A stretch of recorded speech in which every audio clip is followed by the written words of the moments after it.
Pisco, si no me equivoco, también van a enfrentar una situación con los hidrocarburos. O sea, no es una situación fácil. Por eso hemos invitado esta noche a José Verona, especialista en temas económicos y tributarios, para hablar ampliamente de las repercusiones que siempre tiene en lo económico una situación como la que estamos atravesando. José, bienvenido. Gracias por estar con nosotros. Muy buenas noches por la invitación. Un gusto. Pregunta difícil, pero ¿cuánto más poder aguantar nuestra economía esta lógica del conflicto? Si me hubieras hecho la pregunta hace un mes, te hubiera dicho, no existe crisis económica. Existe una crisis política que no llega a lo económico. Siempre hemos vivido un divorcio entre la política y la economía. ¿Debido a qué? Los altos niveles de informalidad. Divorcio que tiene su punto de encuentro en la toma de carreteras. Si yo tomo la carretera, comienzan los niveles de desabastecimiento. Claro. Y ahí es donde ataco la economía. Ok, ahora, siendo el Ejecutivo el llamado a resolver este problema, en pared, por supuesto, con su aliado político en el Congreso, ¿crees que la renuncia de la Presidenta de la República podría activar nuevamente la rueda y la dinámica económica? ¿Solo dependería de eso? Porque te lo digo porque hay manifestantes que solo tienen ese norte en este momento. Hay que ser claro. Primero, hay una ignorancia sobre las instituciones políticas. Pero esta ignorancia tiene su correlato en toda la cultura social que tiene Perú.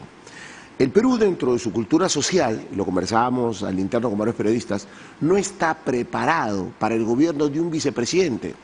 Nuestra Constitución hizo mal al señalar o establecer que ante la caída, el derrocamiento, la muerte o que fuere del presidente, el vicepresidente concluye su mandato. Socialmente está probado que el Perú tiene más rasgos caudillistas, vota por el candidato a presidente y no está preparado socialmente para que gobierne su vicepresidente. Sea hombre o mujer, es indistinto. No estamos preparados para el gobierno de un vicepresidente. Pensaba en relación a lo que has mencionado hace un instante respecto a la informalidad. Según las últimas cifras del INEI sobre empleo en el Perú, solo 2 de cada 10 trabajadores son formales. En ese sentido, entonces, si la pandemia evidenció, cuando se tomaron decisiones que nos habíamos olvidado de la cantidad de informales que hay en el Perú, ¿piensas que de alguna manera otra vez esta situación nos vuelve a decir, ojo, la informalidad no es un tema menor en el Perú? Vale, yo he querido ir más allá. Me solidarizo con los más de 50 hermanos peruanos que han fallecido. Las últimas 3 noches en Nueva York me las he pasado analizando las cifras del Perú. Siempre hemos dicho que la informalidad tributaria es del 81-82%, la informalidad laboral es del 89%, lo dice el Ministerio de Transporte y Comunicaciones, y la informalidad inmobiliaria de inmuebles de propiedad supera el 92%. Pero quise ir más allá, quise aterrizar las cifras, Carnito. Y nació el primer cuadro. A ver, vamos a verlo. De los 33 millones de peruanos, 18.5 son la población económicamente activa, la PEA. Pero ese dato, como tú lo has dicho, cuando hay un fallecido ya no me interesa. Entonces vamos al tema concreto. 5 millones, 5.4 millones de peruanos están en planilla. Entonces, ¿eso quiere el Perú? Porque te recuerdo que 5.4 millones es el, mira, de 15 millones es nada. Nada. Estamos diciendo que el 15% de los peruanos, menos del 15% de los peruanos están en planilla. Esto no es representativo y esto lo que señala es una crisis social del sistema. El sistema no nos representa. 5.4 millones de peruanos en planilla respecto de 33 millones no nos representa. Y en esta otra tenemos la población ocupada. Ok, a ver. 17 millones de peruanos se encuentran ocupados. Quiere decir que el resto, la diferencia, más de 16, no se encuentran ocupados. Ya acá no hay formales o informales. Yo he anulado esa categoría. Para hablar del peruano en general, 17 millones se encuentran ocupados. Y de ellos, nuevamente, 5.4 millones se encuentran en planilla. José, pero 17.7 están ocupados, solo 5.4 están en planilla. La diferencia es 12 millones. ¿Qué pasa Son con ellos? trabajadores informales. Entonces el trabajador informal no tiene estabilidad, no tiene aguinaldo, no tiene vacaciones, no tiene... No, trabaja de estajo. No tiene nada. Entonces fácilmente lo puedo contratar para que haga esta protesta. ¿Te hace sentido eso en esta crisis? Con 2 dedos de frente, señor.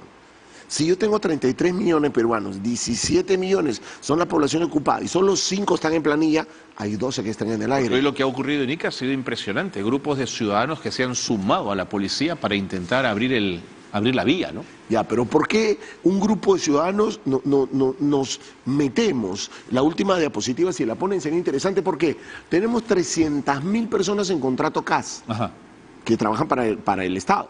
Pero tenemos 5.2 millones de peruanos en renta de quinta categoría. Estos 5.2 millones de peruanos van a querer que no haya protestas. Ellos están en planilla. Sí, pues. Tienen aguinaldo, tienen gratificación, tienen CTS, tienen vacaciones, tienen Con todo. ellos no va a pasar nada, pase lo que pase, digamos. ¿No es cierto? Van a seguir cobrando a fin de mes. Ya, Okay. pero ¿qué pasó con el efecto que han pasado en Ica, justamente, donde los trabajadores fueron a reclamar? Están queriendo entrar en suspensión perfecta de actividades. Este 5.2 millones de trabajadores se están viendo afectados ahora porque la empresa va a decir, si yo no tengo transporte para sacar los bienes y se van a malograr, entonces suspendo actividades. Y si suspendo actividades, ¿cómo me pagan? No te podemos pagar porque no vamos a tener actividades. Entonces ya no quiero, salgo a protestar porque yo no quiero que suspendan actividades. Entonces, nuevamente volvemos al dicho ruso, si chocan con mi bolsillo, ahí sí tengo interés. Y entonces, si las empresas en este momento suspenden actividades, inmediatamente sus trabajadores van a ir a enfrentarse contra los que están haciendo los problemas. Pues, oye, yo no quiero suspender, yo sí tengo mi trabajo, yo sí tengo una lógica empleo. Perversa, José, porque va a ser un enfrentamiento mucho más complejo de lo que ya estamos viviendo. Y el enfrentamiento se agrava cuando solo tenemos 5.4 trabajadores formales. Y tenemos 17 millones de población ocupada. Entonces, son 12 millones que están en el aire que dicen, ¿y yo no soy peruano? ¿Soy peruano de segunda clase? ¿Y de esos 12 millones se ha podido estudiar cuál es el ingreso promedio que tiene? Es variopinto. De los 12 millones de peruanos que tengo, aproximadamente unos 3 millones ganan más de 8 millones de soles al año informales. No te creo. Te hablo de minería informal, Por supuesto. te hablo de pesca informal, te hablo de construcción informal, te hablo de tráfico de terrenos. Eso es economía negra. Porque si yo me dedico... Pero son los menos, ¿no, José? ¿No? De los 12 millones... No sé si sabría... Definitivamente son los menos en cantidad numérica, pero son los más en ingreso económico. No, seguro. O sea, una persona que se dedica a sacar oro de manera informal, ¿cuánto crees que gana? No, por supuesto. O sea, una persona, y vamos al otro caso, ¿ya? Porque ¿cómo meto mi dinero a la compra de bienes? Yo me dedico a fabricar sacos en Gamarra, tengo 100.000 soles, ¿dónde los meto? Intento comprar un bien que la SUNAT no me puede identificar. Y donde está metiendo la gente su plata es en inmuebles. La SUNAT no llega a fiscalizar inmuebles, no llega a fiscalizar la compra.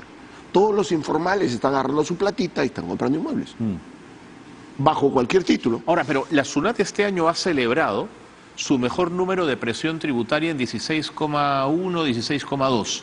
Récord histórico. Récord histórico. Por eso digo, ¿es razón para celebrar o es que, oye, te queda un techo enorme de tributación que tienes que cubrir, sobre todo para no cargarle la mano a los de siempre? Como siempre decimos, no vivimos en una isla. La recaudación de SUNAT se debe a una ecuación, precio-cantidad. Y entonces el precio de los minerales se ha disparado.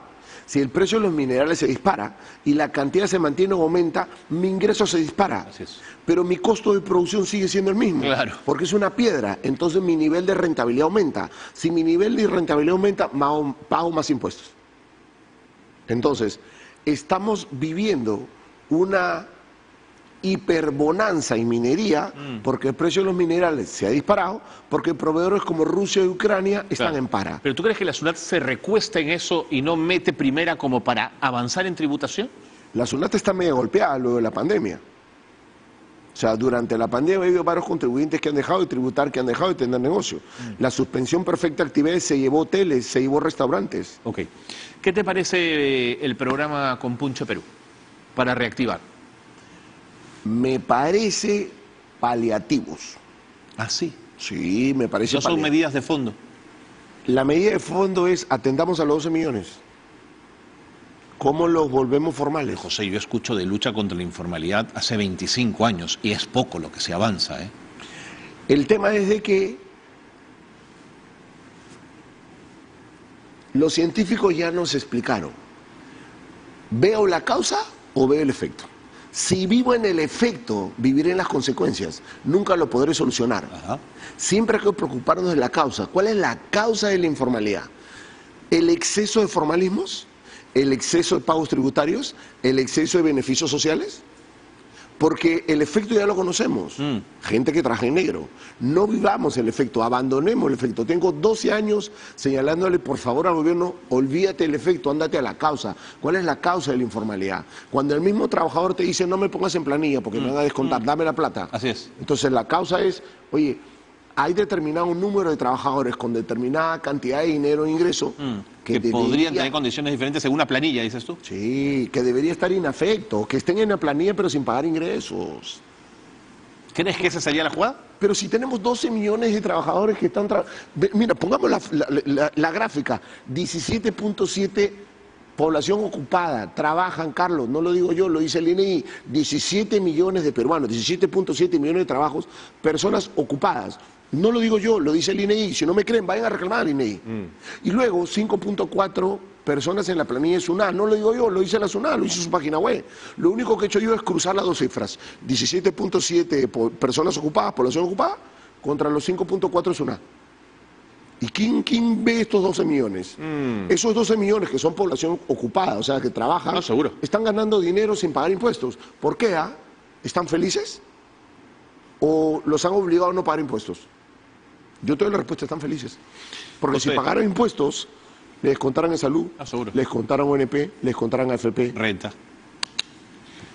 Gracias, José, por haber estado con nosotros, por ese análisis. Espero haber ayudado un poco a que el Perú se tranquilice. Saber con números por dónde dirigir la solución. Estos 12 millones están representados en los protestantes que bloquean las carreteras. Correcto. Muchas gracias nuevamente. A ti, Carlitos. Gracias. José Verona, especialista en temas económicos y tributarios, ha estado con nosotros.